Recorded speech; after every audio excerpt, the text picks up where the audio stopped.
right now we're getting the inside info on growing some herbs. Parsley, in fact, which is a great addition to any herb garden. We're chatting to Mr. Ben Getz, a regular on the show, making sure our garden looks good at all times. Ben, how are you doing this morning? Very well, thanks. Good to see you too. Good. I would love to step out and be with our garden right now, but the Cape Town wind, the southeaster, is blowing a little bit strong. Our plants are fine outside. Right? Absolutely. What's going to happen to them? No, they're well established. And they're planted so that they can withstand the wind. So, that is brilliant. No, they're looking good. They're looking good, but no, garden's looking good. But right now we're talking parsley, which we also do have in our garden. So let's talk a bit about that. You don't only get one type of parsley. There's a whole wide variety. There's two main varieties. We actually have them here. There's the curly leaf parsley and the Italian parsley or flat leaf parsley.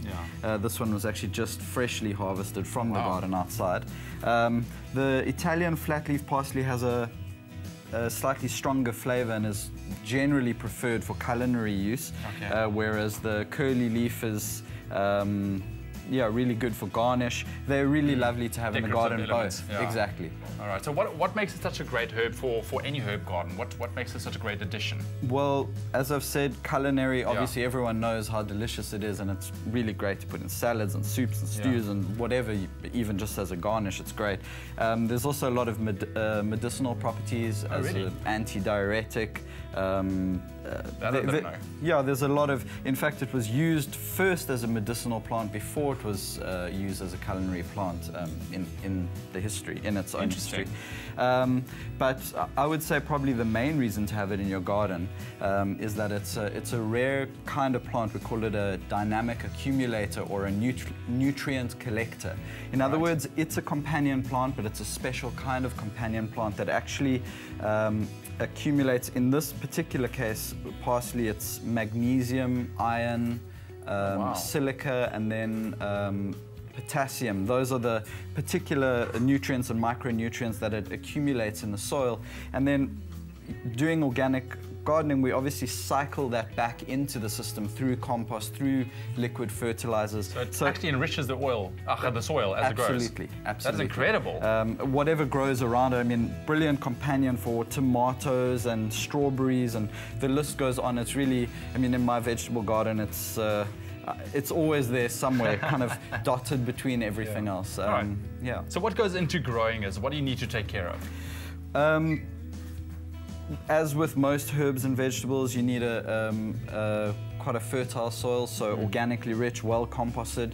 It likes a good amount of moisture, but of course the soil always needs to be well draining. That's it grows very well in pots as well, so that's quite nice, in containers. And the one thing is that it takes a long time to germinate from seed, sort of 6 weeks before it starts poking out. So it is advisable to buy seedlings if you can.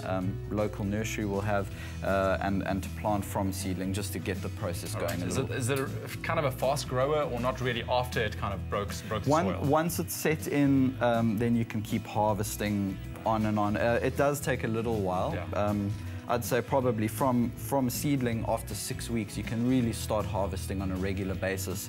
It's actually a biannual, which means that it can last for 2 years or even more. Without you having to replant it? Yes, but the recommendation, or my recommendation, is that it is replanted on an annual basis, just to keep the second year's leaves become a bit tough and not quite as delicious. Have that young, fresh plant. Exactly. Great. Ben, thank you so much for joining us and talking about our lovely parsley herbs, and thank you so much for the great work you are doing in the garden, man. Appreciate it. Awesome stuff. Go check out our website, expressoshow.com. We'll put all Ben's information on there, and if you have any questions regarding growing your own parsley at home. Right now, though, it's time for a very quick ad break. Another mouth-watering recipe coming your way after these.